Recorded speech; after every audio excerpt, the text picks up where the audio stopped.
To the Middle East, and it's not an exaggeration to say that much of the world is holding its breath, hoping to breathe a sigh of relief, hoping that tensions don't rise after that powerful attack by Iran, an attack by missiles and drones late last night that Israel shot down. Exactly. Whether Israel actually picks up the brick or searches for a pathway to peace, that's the big mystery. Prime Minister Benjamin Netanyahu under enormous pressure and division as well in his country. The U.S. making it clear, though, it will not get involved in an attack on Iran. Although it will defend Israel if needed. Eyewitness News reporter Josh Einiger once again in Jerusalem for us. And good evening from the Old City in Jerusalem, where late tonight the Israeli War Cabinet has now adjourned without a decision on how to respond to Iran's attack from last night, perhaps heeding the Biden White House's stern warnings to take a break and prevent this war from escalating even farther out of control. In the Holy Land this Sunday morning, the sun rose just like always. It rose over buildings that have stood for millennia and that still stand today.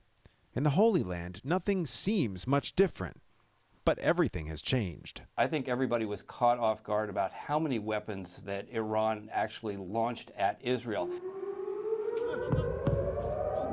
Nearly 330 missiles and attack drones streaked through the sky toward Israel, nearly every single one blown up by the IDF and allied forces before they could do any damage. We intercepted 99% of the threats sent to the state of Israel.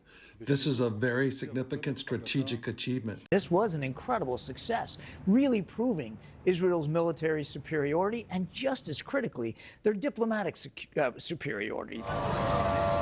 Iran was retaliating against Israel for the airstrike on an Iranian embassy compound in Syria, but the scope of the onslaught, missiles streaking over the Dome of the Rock, was unprecedented, as was Iran's willingness to launch from its own soil.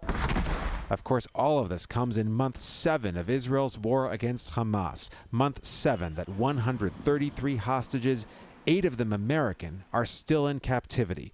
23-year-old Hirsch Poland lost his arm to a grenade attack during the Nova Music Festival and was spirited off to Gaza. For his family, last night's missile barrage barely registered in their ongoing horror. There are so many different things, but there's one thing that I'm constantly feeling, and it's scared. And so when the sirens started to go off last night, nothing changed. And as soon as it was all clear, I went right back to sleep. And that desperate need to get hostages back, to say nothing of stopping the bloodshed in Gaza, are just some of the reasons the Biden administration is pressuring Israel to tap the brakes when it comes to responding to Iran. This region is already on fire. In Jerusalem, Josh Einiger, Channel 7, Eyewitness News.